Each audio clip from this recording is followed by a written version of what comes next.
afternoon, and welcome to Bloomberg's Reinvigorating Corporate Purpose. My name is John Fraher.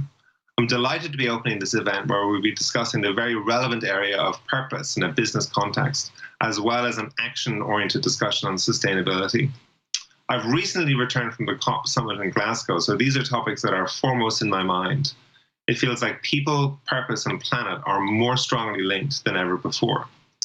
But before we begin, I'd like to acknowledge our sponsor for today's event, Carney. I'd now like to welcome our global community joining us virtually today, and also to say hello to listeners tuning in on social media and via the Bloomberg terminal. Before we get going, I'd like to go through some housekeeping with you. Please make sure you're using Firefox or Chrome. Refresh your browser if you're having any issues with sound. And you can restore windows using the buttons at the bottom of your screen. The size of each window is adjustable. And you can also join the conversation via social media, and we would encourage you to follow us on LinkedIn, Twitter, and Facebook using the handle @BloombergLive or @Business. So now it gives me great pleasure to introduce our first speaker. Joining us this afternoon, we have Antonio Neri, CEO of Hewlett-Packard Enterprise. Hi, Antonio. Hi, John. So we are talking about reimagining corporate purpose after the pandemic. Corporate purpose, of course, starts at home, and I'd like to start by looking at how the pandemic has disrupted your company and your workforce and your business. Many have felt a deep sense of alienation working from home, but also anxiety about coming back into the office. Can you talk to us a little bit about some of the biggest challenges you're facing as we come out of this? Sure, John. Well, obviously, the last 18 months or so has been very hard for everyone, not just for corporate, but for the society. And these challenges have caused permanent, lasting changes, right? So obviously now we live in an environment where many employees still working from home, many of our communities still recovering from the hardship of the global pandemic. But we look at the future with optimism because obviously we will have learned a few things. Now, number one is that the enterprise now is more distributed than ever before, that the digital economy that we knew is being accelerated by the digital transformation and the amount of data we are creating. And the fact that it has created a whole new different environment for employees to work and contribute. And we have learned all those trends, and we have incorporated those in our way forward. And one example of that, we have established what we call an edge to office environment where employees can work both in a hybrid environment, but also work remotely. And one of the things that we learn also is the fact that these changes have to be incorporated into the culture fabric of our company, because culture is everything in the end. And one of the biggest challenges we faced was the mental health, the need to provide more tools to our employees. You know, it's not just the wellness of our employees, but the flexibility to do the work whatever is best for them going forward. And actually, I think it created an enormous amount of opportunity for us as a company to accelerate our strategy to become the Edge to Cloud platform company. And what about talent retention and hiring? One of the things that I hear a lot from CEOs such as yourself is about the challenges of, you know, you're thinking a lot about the well-being of your workforce, but of course you're also in a battle for talent, like every other company is. How has this changed your strategy when it comes to not only hiring the best people, but also retaining the best people? Well, definitely, talent retention and acquisition is one of the greatest challenges we're facing today.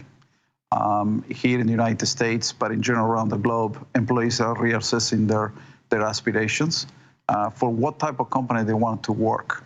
And purpose-driven company have a benefit because it's not just about compensation, it's about the work that they do and the impact that they have. You know, as you know, there is this concept of the Great Resignation happening. And the early part of 2021 was very difficult. Now, at this point in the journey, we feel a little bit more stable. But ultimately, when we think about the value proposition that we bring to prospect employees and the current employees, is more than compensation, is what type of work they do, what contribution they have, compensation, inclusion and diversity. The ESG agenda in general plays a big role now going forward in attracting, retaining talent. But there is a war for talent, no question, John. There is a tremendous war for talent, and in particular in the new areas, right, that we all want to get after. AI, machine learning, cloud computing. These areas are very, very, very in high demand, including cyber, obviously, which is a big topic for every customer I speak with. And you mentioned ESG. One of the big ideas of ESG, of course, is that it forces companies and executives to think of themselves not just as servants of their shareholders, but also stewards of society. It challenges executives to look outside the four walls of their companies and not just what's going on inside. And I've just spent the last 2 weeks in Glasgow at the COP climate change summit. So climate change is foremost on my mind after 2 weeks there. And net zero is the mantra of many governments and companies these days. Can you tell us a little bit about HPE's plans, not only to cut its emissions footprint, but also to ultimately get to net zero? Well, I think it's important to realize that our strategy to become the edge-to-cloud platform that you can consume as a service and the ESG agenda are inextricably connected. We don't think one versus the other one. We think two together and how they're connected. When we think about sustainability, how we reduce carbon footprint, how we reduce energy consumption, how we become net zero or neutrality. And we actually think what I call it the harder way is not about achieving carbon credits. It's about doing the harder things, radical different approaches on computing and how power is consumed in the computing. If you think about the trends we see today, data is growing at a pace that computing cannot keep up. And if you think about these mega data centers called the big clouds, are going to be the largest consumer of energy by 2025. Today is 6%, but we believe we are on a journey to consume more than 20% of the energy. So we don't think, just achieving net neutrality by carbon credits, but really radically changing the architectures. And we have a commitment to become net zero by 2050. However, by 2025, we have milestones that are going to reduce our energy consumption by 30 times.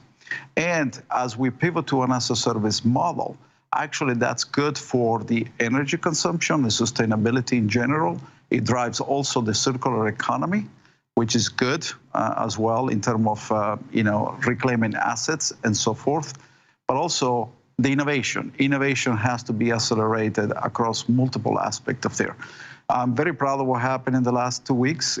Definitely we made progress on the climate mandate, but there's still way more work to be done. And we're going to participate in all those forums to give our opinion and participate in any way we can in accelerating that agenda.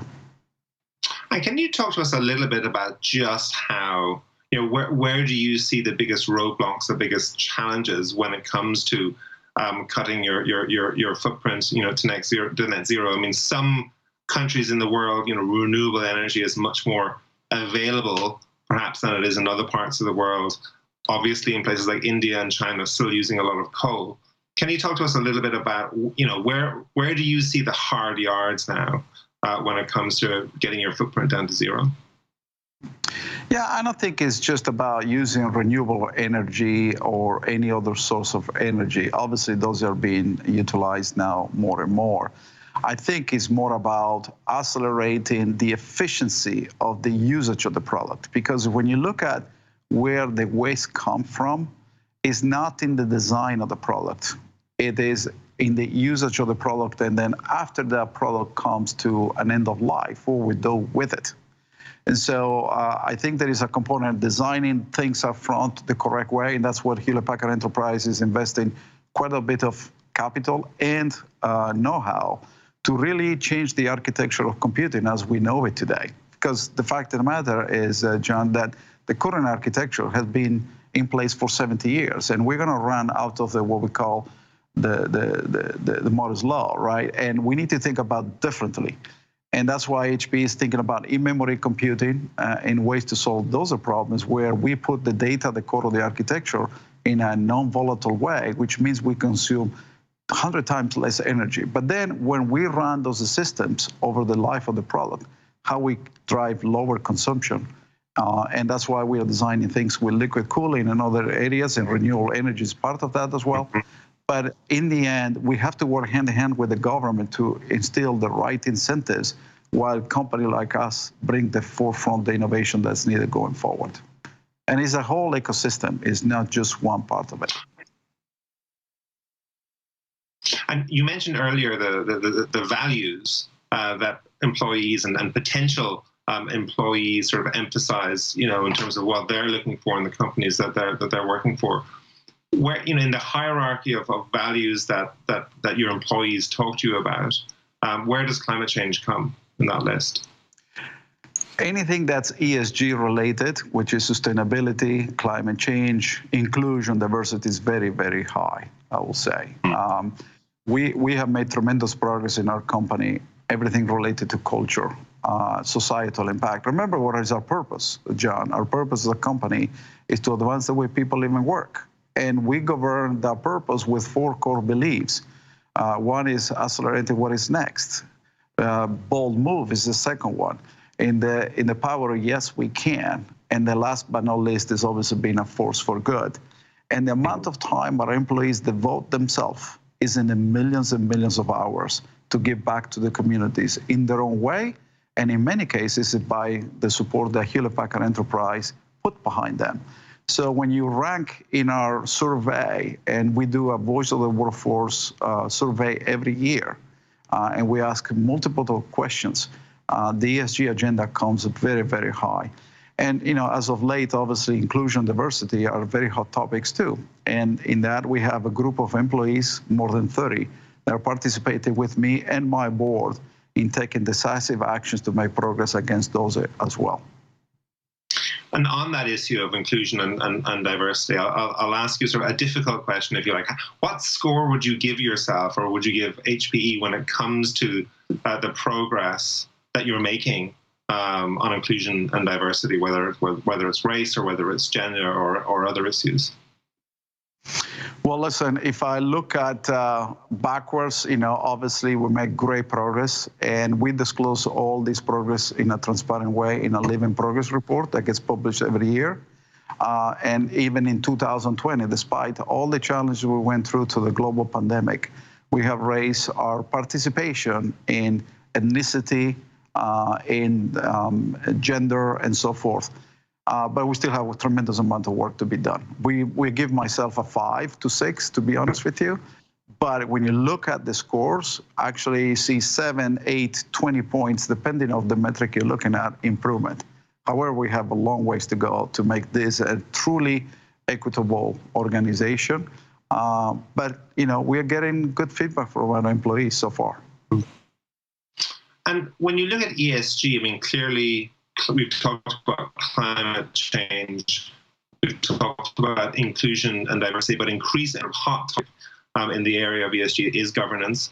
There's a lot of conversation, of course, about the power of big tech with the regulatory pushes all around the world. Now, although HPE isn't wrapped up in these conversations specifically, what is your view? Do you think more regulation is appropriate? And would greater regulation of the power of big tech companies be a good thing or a bad thing for others in the industry? Well, I don't think it's more regulation. It's the right regulation, and both the public and private sector have to work together hand in hand. You see, we live in a remarkable time where innovation is moving at lightning speed. I've never seen it this way. I mean, in the last 3 to 5 years, we saw an acceleration innovation across multiple things. AI, machine learning, obviously cloud computing. But the point is that the government have a challenge keeping up with this innovation, and therefore putting more regulation is not going to stop that innovation. However, the private sector has the responsibility to come to the table and highlight proactively what sort of challenges we're going to live going forward, and together figure out what is the right regulation to govern businesses, but ultimately to advance that innovation in a societal way. And one of the concept I heard from one of my employees the other way is the investment on social return, if you will, right? And so I don't think it's more regulation, it's more about the right regulation. From the corporate governance perspective, the one thing I'm really proud about my board, and we get high marks for that, is we are one of the most diverse corporate boards in America. In fact, 40+% of our board is diverse, whether it's ethnicity or gender. And my goal is to get to 50-50 soon. But that said, that board has the oversight on corporate social responsibility, and in our engagements with our shareholders, which we do every year, this is becoming a more important topic in our discussion, because investors not just want to invest in companies with higher growth, but growth that have social return on that investment. Now, of course, we live in a very increasingly culturally charged time, where society, and especially in the US, is becoming more and more polarized around issues such as race, gender, abortion rights, and many, many other issues. You, of course, recently moved your headquarters to Houston, where the recent swerve to the right on abortion, voting restrictions, and vaccine mandates has unsettled many people. Now, as we've discussed in this conversation, you're not just a leader of a company, you're also a leader in the community. Can you talk to us about how do you navigate these issues? Do you see a value in pinning your colors to the mast on an issue such as abortion rights? And what are the pros and cons of doing that? Well, listen, when you are the CEO of a company like Hewlett-Packard Enterprise, you have a big responsibility, and your employees are always looking at you, what position you take and what stance you take. But in our case, we encourage our employees to speak up all the time. Speak up all the time, whatever type of issue is, and whatever around the globe, by the way. It has nothing to do with Texas or California or the United States. There is no question, to your point, we live in a more polarized world. And listen, what we saw in the last 18 months with the hatred and the social injustice, I took very deliberate positions about that, because obviously that what happened was completely unacceptable. But in the case of laws, listen, we live in a country that has 50 states, and I cannot address every individual issue in every state. However, what we encourage our employees is to speak up, and we support them with our corporate approach where it makes sense. But in many cases, I have taken a position about these issues, particularly in the social injustice that we saw. And of course, there's been a lot of conversation, speculation, whatever you want to call it, about Texas, and question marks about whether these new laws would actually, diminish the talent pool, would encourage talented people not to come to Texas, and would ultimately hurt the economy there. Are you seeing any of that happening? Are you seeing this as threatening the potential talent pool of people who might come and work for you in Texas, or is that not a huge issue right now? Well, remember why I selected Texas as a new headquarters. One of the reasons because it's the most diverse city in the United States. I think that's maybe something that many of the audiences here don't understand. Houston, in particular, is the fourth largest city in the United States. It's the most diverse city in the United States. Has fantastic college, university system, close to what we do. Is an ability to attract and retain talent, particularly early entry talent, and the ability to do business in a more progressive way. So for me, I get the best of both worlds, because obviously in California, I have an amazing site, which is thought leadership, thinking about future innovation. And here on the corporate headquarters, I get both future innovation, but also the corporate functions that allow us to proceed on a daily basis. The economy in Texas is very vibrant, it's growing, and I have not seen any evidence of any impact. However, people have to make choices, right? That's obvious. But right now, I see tremendous growth opportunity for us here in Texas. And one of the areas, by the way, you brought up, John, is how we think about energy consumption. Obviously, Houston in particular is the energy capital, and we work with a lot of those companies, think about innovation in a different way. So we're getting towards the end of our time here, but before I wrap up, I'd just like to ask you on a personal level, we've gone through this very, very difficult and challenging time. As a leader, what have you personally learned about your own life, how you approach things, but also what have you learned about being a corporate leader? Well, obviously, it was a difficult time for any leader to navigate through these challenges. As a leader, you have responsibilities to your employees, and my first priority was to protect them, make sure they're safe, that their well-being is taken care. Also, protect our financial foundation as a company. We navigated extremely well. We just came out of our security analyst meeting where we gave a very bullish guidance about the future of the company financially and shareholder returns. But ultimately, John, the key is that reinforce our purpose. This is something that I care about it. I spent 27 years of my life in this company, in HP and now HPE. And what we do matters for the community, matter for the world as a whole, because we power the Fortune 100 companies, whether it's a telecommunication in the healthcare or the financial services business. By the way, any industry leverages our technologies. And that's why when we think about innovation, we think about what we do for our customers. Also, we need to make sure we accelerate that societal impact. And that's what I'm really proud to represent this brand, because this company has that entrenched in our DNA. And that's why, as a CEO, one of the biggest things you can do is not only planning succession, but also is having that impact from the culture perspective. And that's something I'm really proud of it. But listen, we live in a digital economy, and one of the areas I'm really concerned about it, honestly, is to create a digital divide. That's why I'm involved with Davos and other global forums to make sure that doesn't happen. Because in my view, now everybody has to be connected in order to participate in this future. And if you're not connected, you're not participating. So that's why access to connectivity is an essential service, not different than water and electricity. So we have a lot of work to be done, but I'm optimistic. I think the next 2 to 3 years is going to be a remarkable time for all of us, but we need to work together to make it better for everyone. So unfortunately, we're now out of time. Antonio, I really enjoyed our conversation. Thank you so much for taking the time to join us today. Thank you for having me, John. Next up, we're going to hear from Alex Liu, Managing Partner and Chairman of the Board at Kearney. Thank you so much for that kind introduction. I first really want to thank Antonio for his super comments at the outset in his keynote remarks. I think his points about meeting the moment and picking the right pivot for your organization is right on, and it resonates with me a lot. So thank you, Antonio, first. The main question that we're now facing is, as leaders and as companies, is the how. How can we activate purpose to the outcomes that we want? How can we tighten the linkage between aspiration and actual achievements?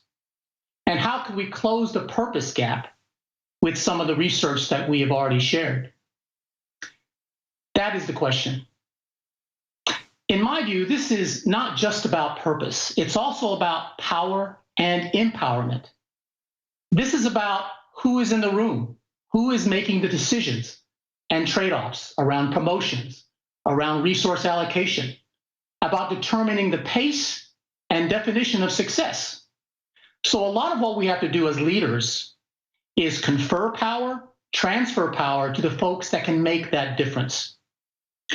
Now, from my discussion in one-on-ones with other executives and in forums like this, there are a couple of themes that come out pretty loud and clear to unblock and unlock that activation of purpose and reactivate it, re-energize it.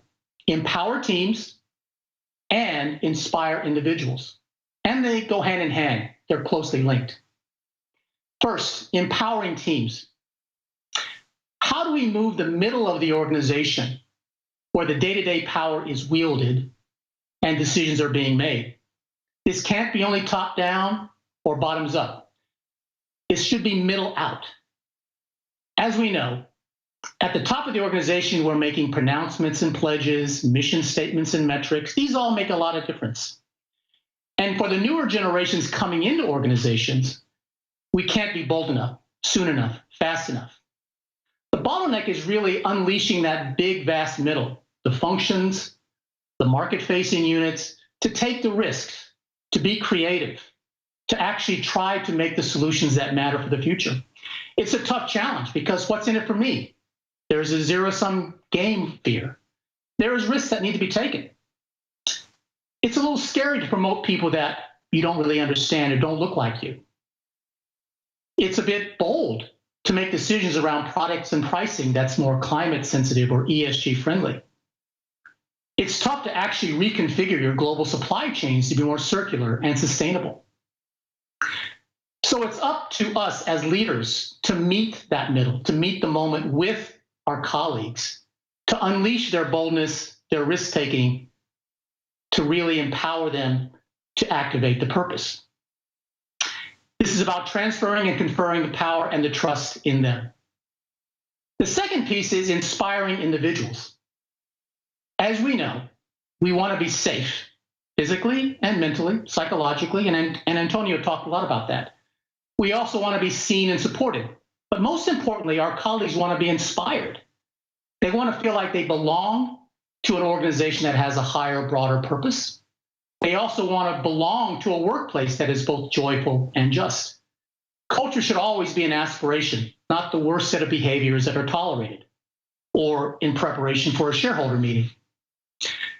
So this is about belonging, allyship, acceptance, and culture, the ABCs, to complement the other alphabet soup that's out there, ESG, DEI. As we know, diversity is a set of statistics and representation. But it's not just about age, race, and gender, because 90% of diversity, what if I told you, is invisible. And it's not just about inclusion, which is a set of attitudes, intentions, and initiatives. They all matter. But really, I think higher ground is a sense of belonging. And it's up to the leaders to provide that purpose and to also make people feel worthy of bringing their full and complete selves to work. So, even for us, in my own firm, which is a professional services firm, we talk about dialing it up: diversity, inclusion, apprenticeship, learning, and leadership. Dialing it up.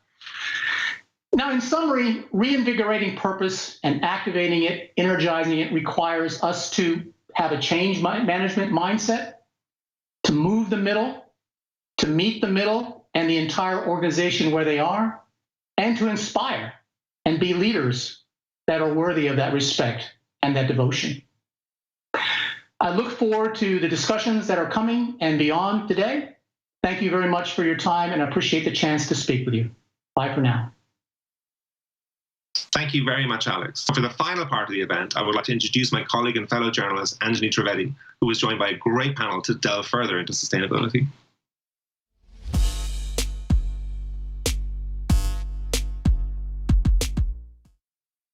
Thanks, John. Hello and welcome to the next part of Reinvigorating Corporate Purpose. We're going to discuss practical ways to make sustainability and ESG more than just a tagline, and instead a tangible measure of change. It's hard for companies to execute change and substantially alter pathways that have been accepted for so long, but increasingly aren't anymore. Sustainability is no longer just a footnote or an afterthought for companies. It's become an essential part of the fabric. I'm delighted to introduce my panel of speakers. Joining us today, we have Lydie Hudson, the CEO of Sustainability, Research and Investment Solutions at Credit Suisse, Robert Metzke, the Global Head of Sustainability at Philips, and Rob Opsmer, Executive Lead, Systemic Initiatives, the Ellen MacArthur Foundation. Thank you all for joining us. I'm hoping that we're going to have a very casual conversation today and unpack so much about a word and a term that we hear about every single day. All corporates, companies, all statements, increasingly will carry the word sustainability. So I'd love to start with kind of unpacking the term and what it means beyond what's written in reports and what we see in press releases. And I'd like to go around, the room and really think about, and if quickly you could define how your firm and how you think about sustainability. Lydie, I'd love to start with you. So in short, what does sustainability mean to you as somebody who is overseeing these solutions for clients and for credits and for Credit Suisse too? Yes, thank you for having me. It's great to be here with you today. In fact, you're totally right to suggest that sustainability can be thought of in at least two dimensions for any issuer or any corporate. And that's how do we create sustainable solutions for our clients, and how do we create a more sustainable future for ourselves as a corporation? And really, our strategy around sustainability is to think through that along the dimensions of climate and environment, social, and governance. This is particularly relevant in a world of COVID, where the social topic came up to the fore much more as we saw the fragility of society, the fragility of our economies and our healthcare systems. Sustainability had typically for many years been mostly focused on environment for good reason. But really it's thinking through each of the E, S, and G dimensions. So, and we just saw all of the activity around COP26, of course, which I know we'll talk about more, but really E, S, and G for our clients and for ourselves. And that is really long-term hard work, thinking through what we can do to assist our clients accessing products and solutions, but also how we transition our own business model along the dimensions of E, S, and G as well. That's great. It's so nice to, it's nice that you have both sides of that, the client side of it, and of course for your own firm. Robert, how about yourself? You've been doing this for Philips.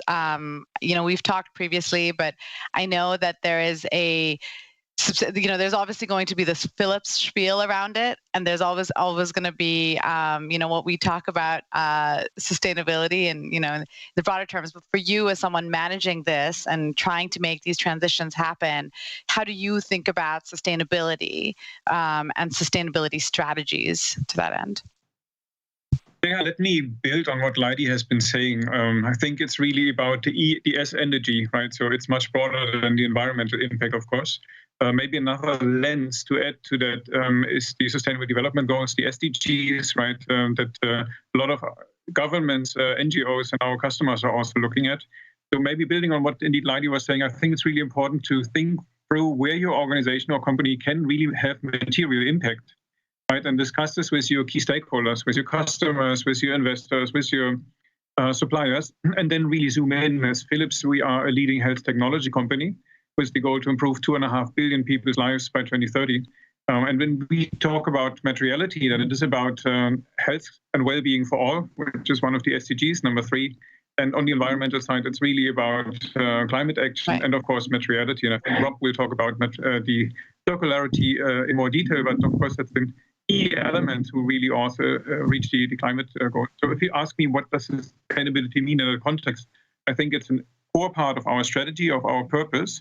And of course, it needs to be really practical, starting with your own operations, but involving your suppliers, and most of all, helping your customers to also really drive positive social impact and within the boundary conditions of the one planet that we have.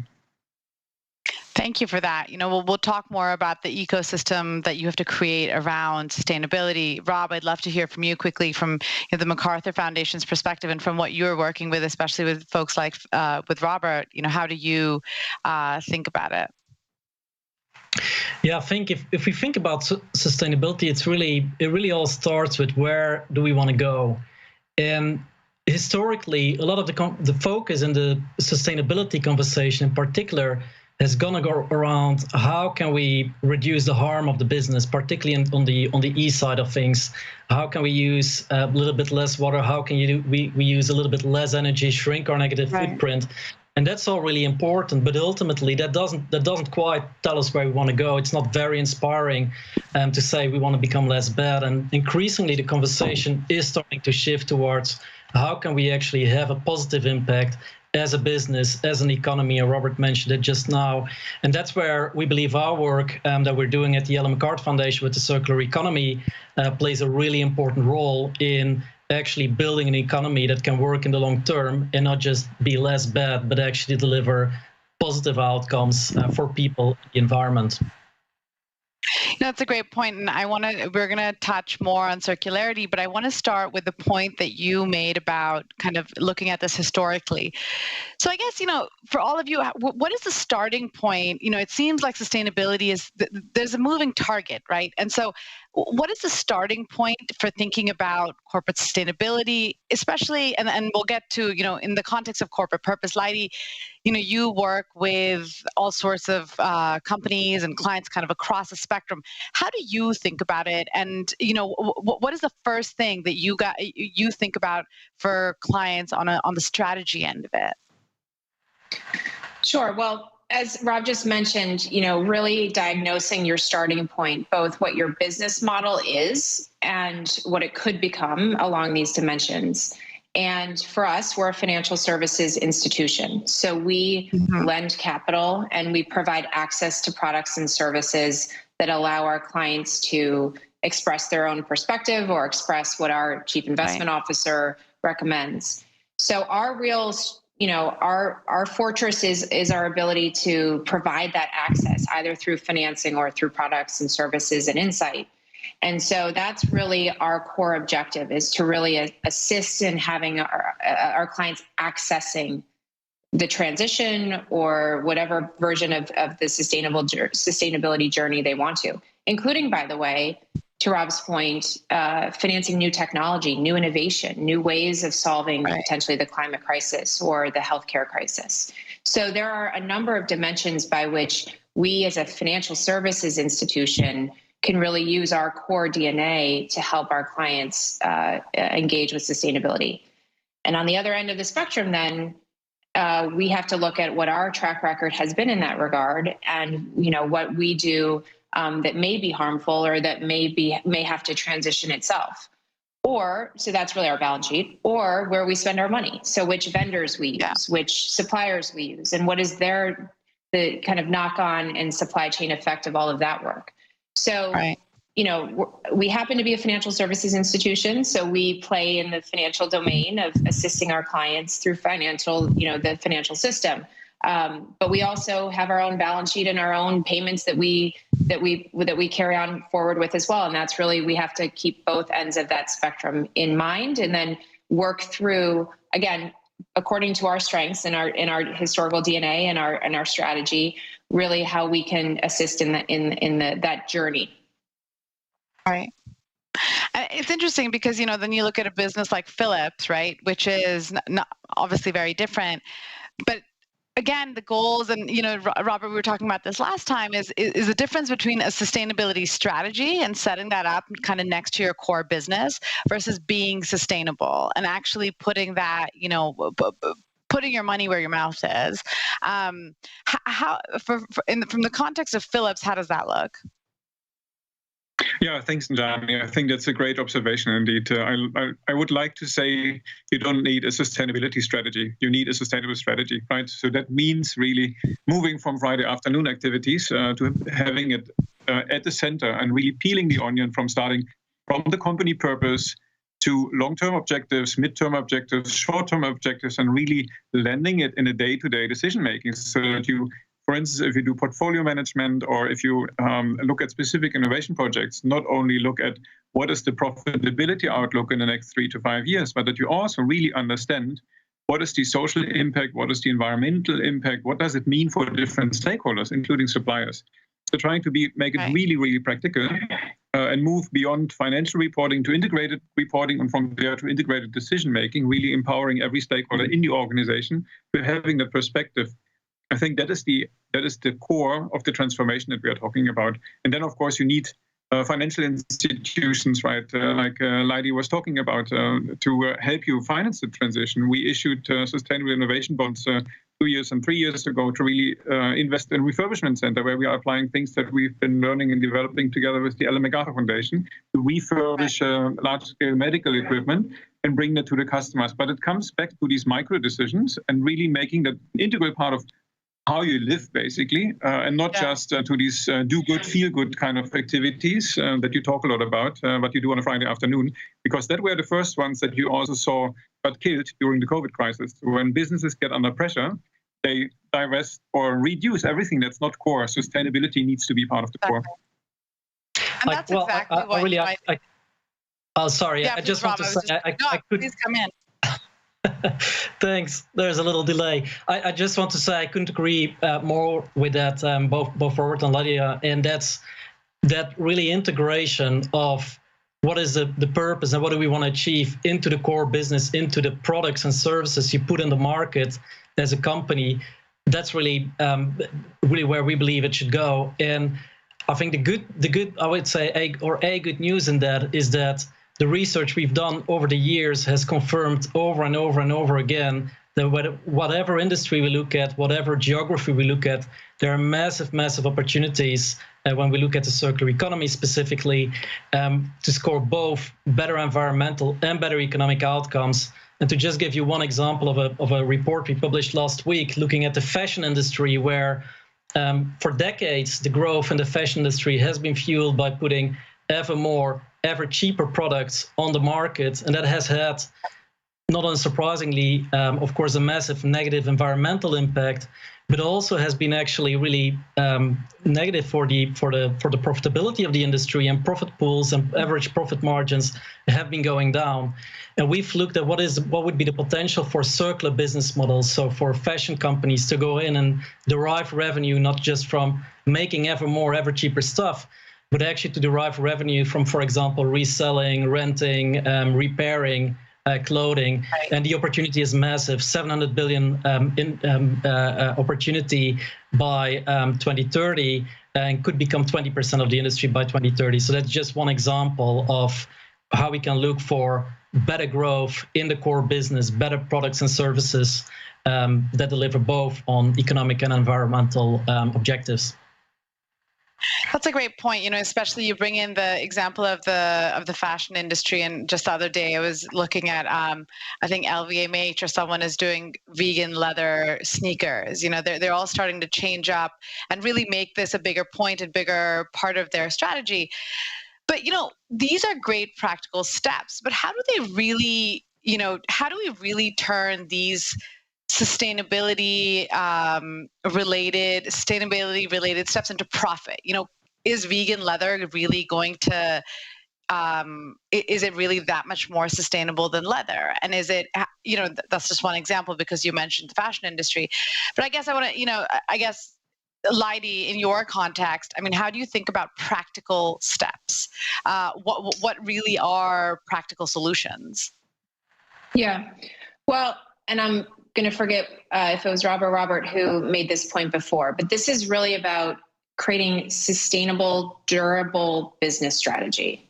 So these things are not mutually exclusive. In fact, in a perfect world, it becomes a flywheel where the sustainability just builds on itself, and you are creating a more durable, future-proofed, profitable enterprise.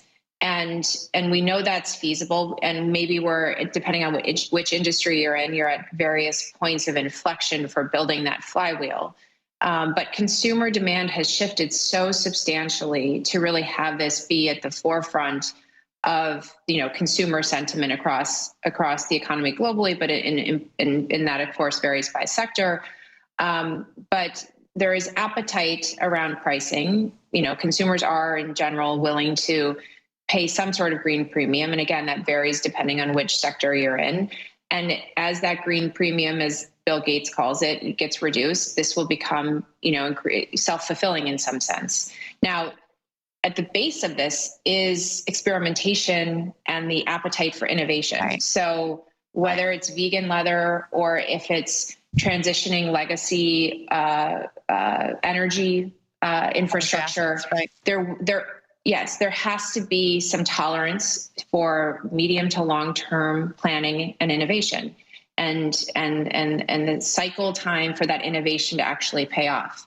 And I think that's, from my perspective, one of the most challenging parts of this, because, we live in what tends to be a very short-term investor sentiment, short-term shareholder expectations. Yeah. And so creating enough pockets of innovation and building a glide path where you can see that profitability and the ROI is really coming through is really the art here.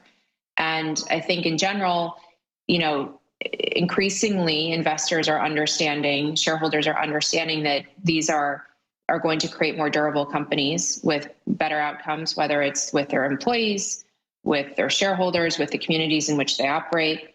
But these are not all quick fixes, and we need to create some of that kind of expectation that this is very future oriented. So it really is about creating the arc, the narrative, and the actual innovation and investment that goes into creating the future strategy. Absolutely. Maybe can I build on that, Anjani? Absolutely, please come in. Because it triggers a couple of points. So I really see three different steps. I mean, your question was how you make it profitable, right? But I think the first one is understanding impact, environmental and social impact. So also being able to have the right metrics in place to track and to use these, not just to report, but to really optimize your portfolio and your business strategy. The second one is understanding how this impact creates value for your various stakeholders. And I'm not talking about monetary value. I'm talking about value in a broad sense, like broad welfare, right? And understanding that is also really important. I think but only the third step is then inventing and co-creating with your customers the right business models that allows you to monetize a fair share of the value that you have created for your company so that you are able to reinvest, to pay the interests to the investors, of course, and to really scale the innovation. But these are really three important steps, and that require long-term thinking that Lydie was referring to. That's one of the things that we have been doing over 2021, the entire summer, with all of Philips businesses, basically, is really working on 5-year innovation roadmaps to hit our 2025 targets on the way to 2030. So that was really helpful, just saying, okay, for a specific business, what do they need to deliver in terms of circularity, design criteria, energy efficiency of the product portfolio, the way how they bring products and propositions into the market, for instance, in circular business models. Because if you have this 5-year horizon, then you can talk about capability building, you can talk about milestones, you can talk about continuous funding, and you get away from this quarterly kind of, sometimes I have money, otherwise not, right? And then you get the kind of traffic light reactions, which do not really help that continuous innovation that Lydie was referring to.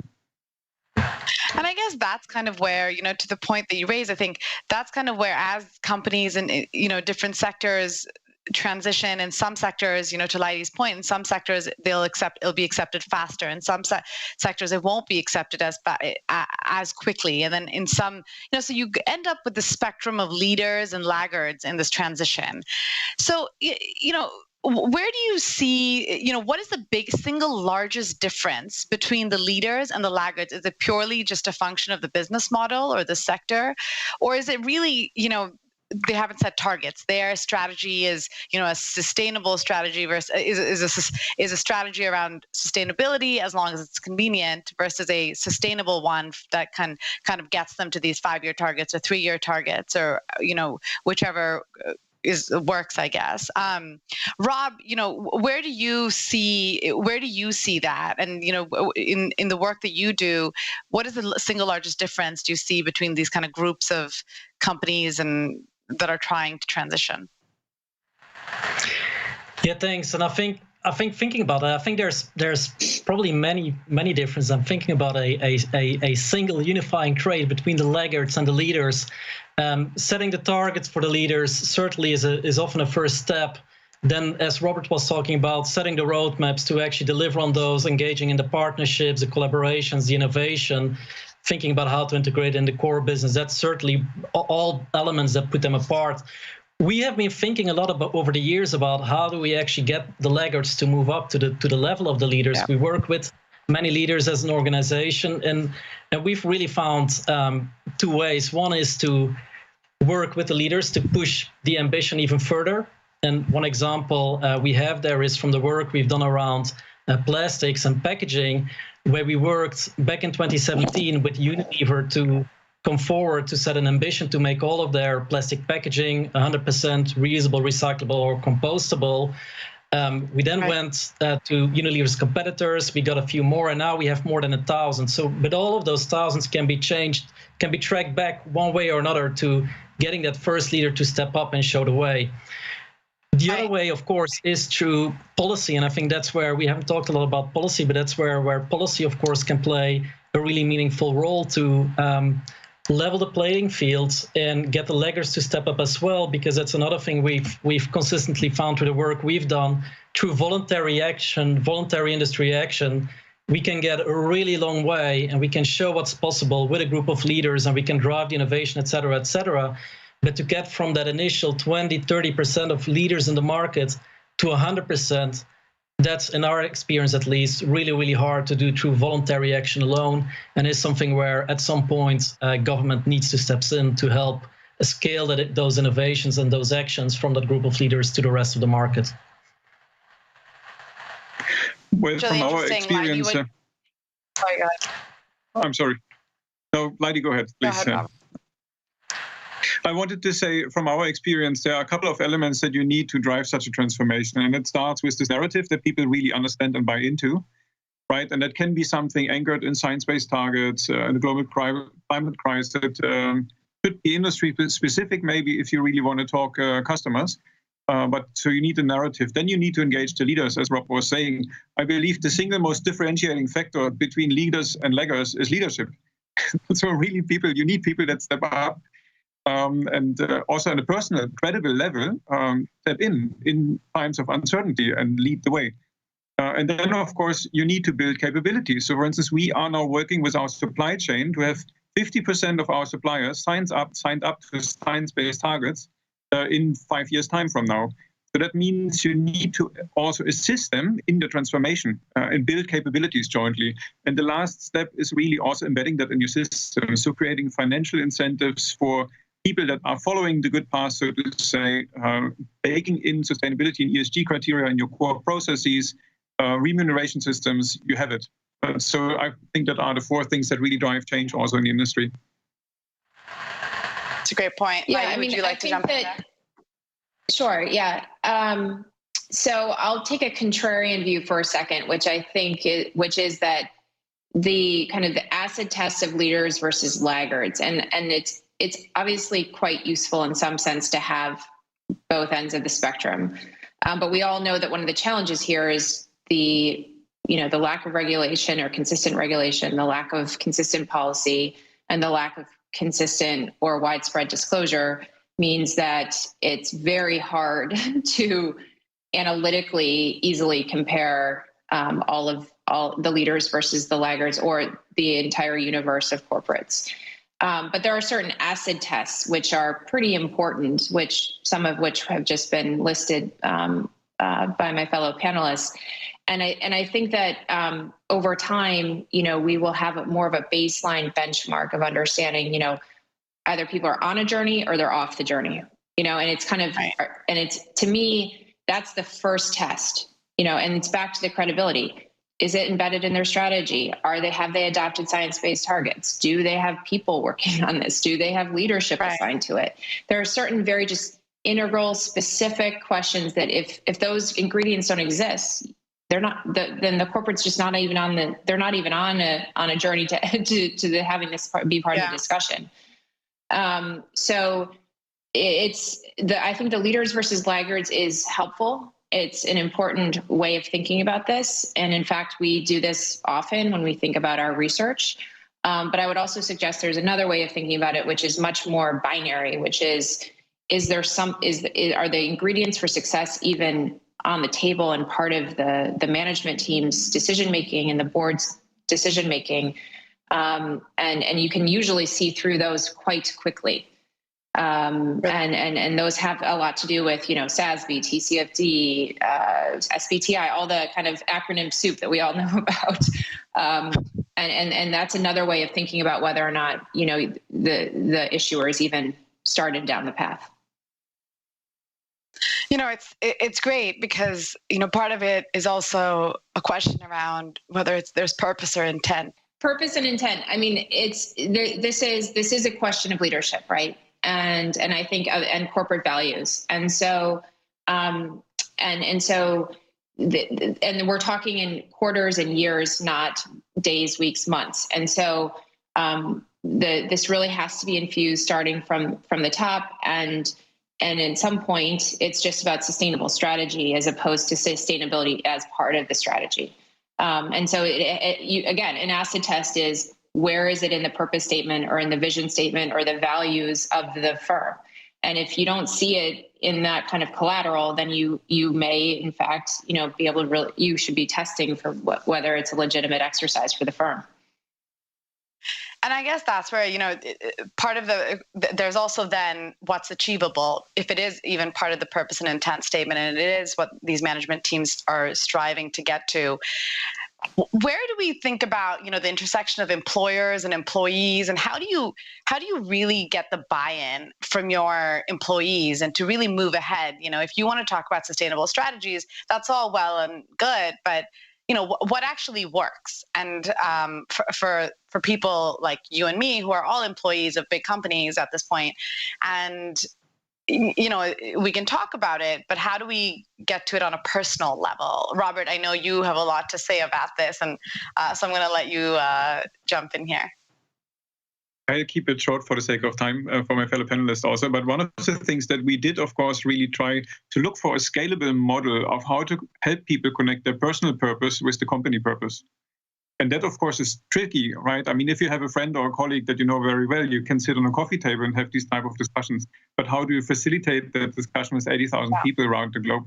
So one of the things that we did last year is we started with a town hall meeting with our CEO, Franz von Houten, and myself discussing the importance of sustainability ESG for our customers and our company, then gave it to the country CEOs, and then had facilitated roundtable discussions in small groups where people were really talking about what inspires them, what's important to them personally, and how it relates to the company goals. And then really drilled that down to a level where it became smart and measurable, basically, objectives that were meeting both criteria, and they became part of the target setting discussion for 2021.